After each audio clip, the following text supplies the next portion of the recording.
In 1951, the Peak District became the first scenic area to be granted the new protective status of a national park.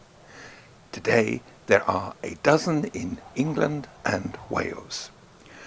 Mostly in Derbyshire and Staffordshire, it extends over 6 counties, but is under constant environmental pressure due to its close proximity to our major cities that include Manchester, Sheffield and Leeds.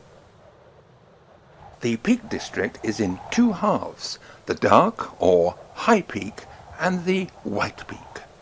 The limestone landscape of the White Peak covers the southern half of the national park, from Ashbourne northwards to Castleton. The Dark Peak continues almost to Huddersfield. It is a vast area of peaty gritstone moorland, sandwiched between Manchester and Sheffield, totally different in character to its southern cousin. 2 arms of this harsher landscape project southwards like slender fingers encircling the limestone scenery of the White Peak. Both landscapes feature high hills and deep valleys with fast-flowing crystal-clear rivers, but whereas the White Peak landscape is sylvan, the beauty of the Dark Peak is of unremitting bleakness. I have photographed this area many times, mostly whilst leading photographic holidays, details of which can be found on my website derrickforce.com. For now, I share 10 of my favourite areas, mostly in the White Peak of the south. Dovedale.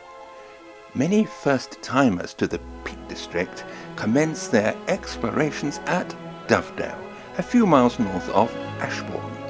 It was romanticised and made famous by the Victorians, who attached evocative names to the rock features, such as Reynard's Cave and Tissington Spires. It is perhaps a little disappointing that the name of the river is not connected with the bird of peace, but derived from an Anglo-Saxon word for black or dark, very appropriate at certain times in the Dale. When it is really dark, no sun and looking thoroughly miserable, now is a great opportunity for long shutter-speed photography of the river, without resorting to filters to reduce the amount of light. I am not an advocate of misty water. Not everyone likes it. Therefore, I like to present an impression of movement without the water losing its shape. The shutter speed here was 1/3 of a second. It is worth taking a walk along the entire length of Dovedale, about 3 miles, finishing at Milldale, where there are toilets and refreshments. But you will have to walk back. Thorpe Cloud. At 942 feet, Thorpe Cloud does not quite reach the status of a mountain, but from Dovedale it looks like one. Don't be tempted to climb from the stepping stones. That is the steepest route of ascent. Instead, walk up Lindale to the north of the hill, bear right at the top to take a much easier path to the summit. Obviously choose a clear, sunny day for wide-ranging views, the best extending southwards towards Ashbourne. If you are an early riser, Thorpe Cloud and its satellites are ideally situated for a sunrise.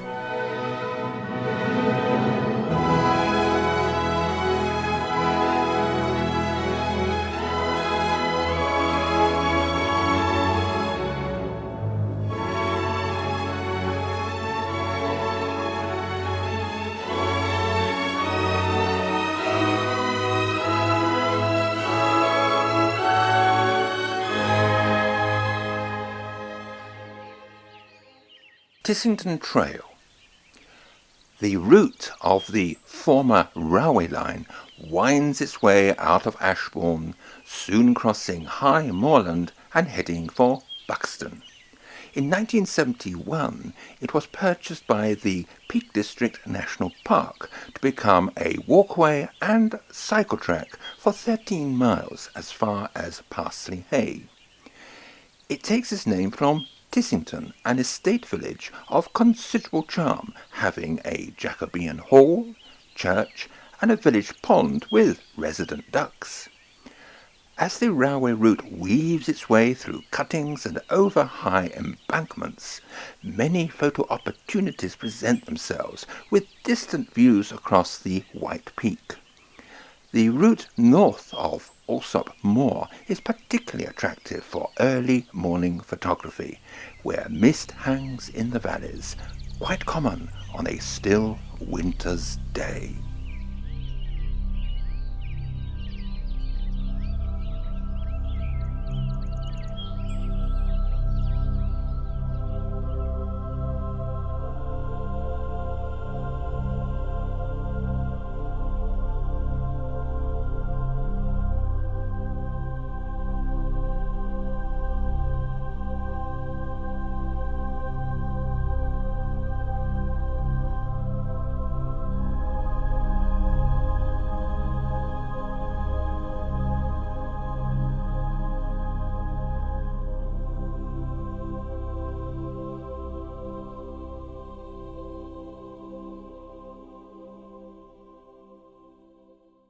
Youlgreave.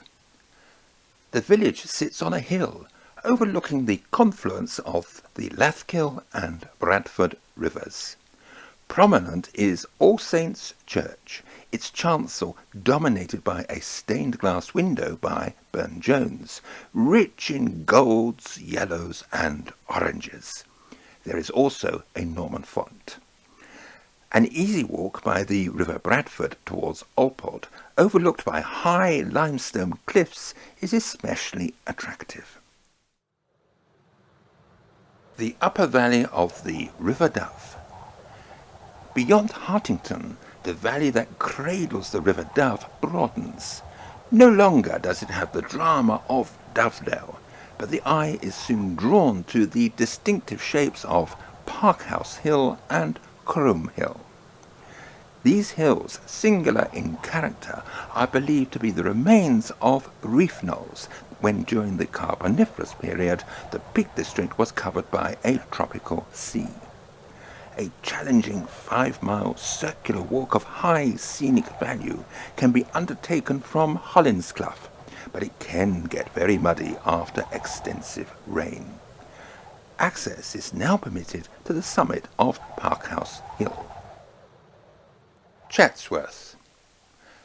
Chatsworth is one of the finest stately mansions in the country. Its parkland, with the River Derwent centre stage, offers many fine walks, and you can roam as you please. There is an admission charge for the gardens and house. Chatsworth has been the home of the Cavendish family since 1549, but the present building dates from 1687. The Emperor Fountain is an imposing feature of the park, throwing a jet of water 295 feet in the air, which in its day was the highest in the country. Some of the best views of the house can be obtained to the west, towards the village of Ensor, where the parkland gently rises. The classic picture postcard view with Paynes Bridge in the foreground is a little further to the north, towards Baslow.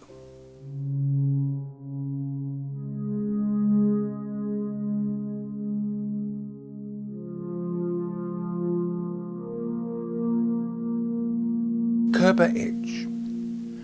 Encompassing the White Peak are the edges, cliff escarpments with outcrops of rock weathered into strange shapes. Curbar and Baslow edges, along with Froggatt, extend along the eastern side of the Derwent Valley, where, on a fine day, there are wide-ranging vistas to Eam Moor and southwards to Chatsworth and beyond. Access is easy. Beyond Curbar Village, a narrow lane winds its way uphill to a car park for the edges, especially Curbar. From here, it is just a short walk to some of the most theatrical views in the peak. Black Rock. Not within the national park, but don't miss Black Rock between Wirksworth and Cromford. Parking is easy, but the walk to the top requires care and certainly the need for boots. On a fine day, the views are far-reaching, with Cromford in the foreground, famous for its association with Richard Arkwright, and Matlock beyond, again in the Derwent Valley, but now further downstream from Chatsworth. This view also reveals the enormous pressures imposed upon the park, its official boundary not far away. Huge quarries are clearly visible, a necessary feature that at times communicates an opposing, even conflicting mixture of town and country, where the need and importance of a national park is brought into sharp relief. Over Owler Tor.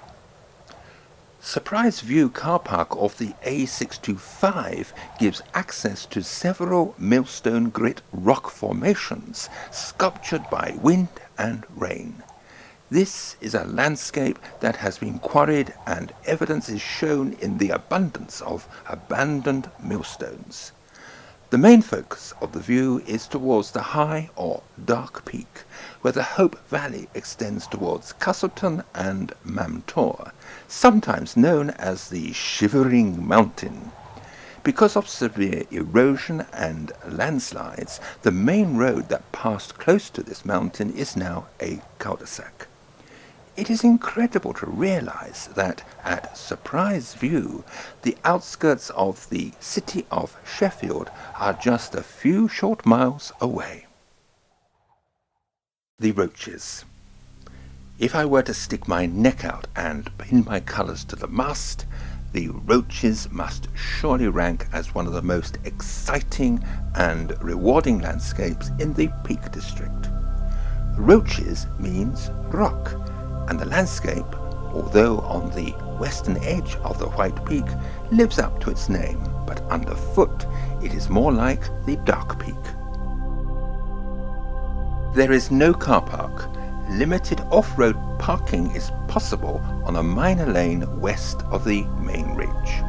For the truly energetic, the walk can be commenced at Danebridge, several miles away, but the high point starts at Roach End, where steps give access to the main ridge that culminates after 1.5 miles in one of the finest views of the peak, with Hencloud centre stage.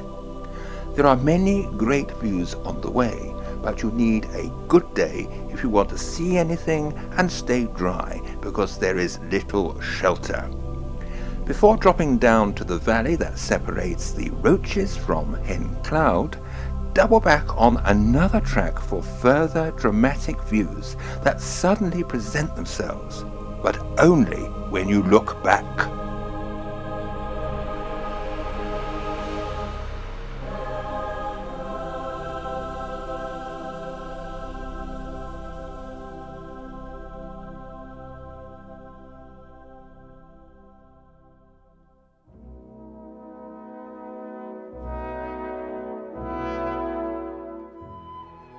I am conscious of not including the Dark Peak.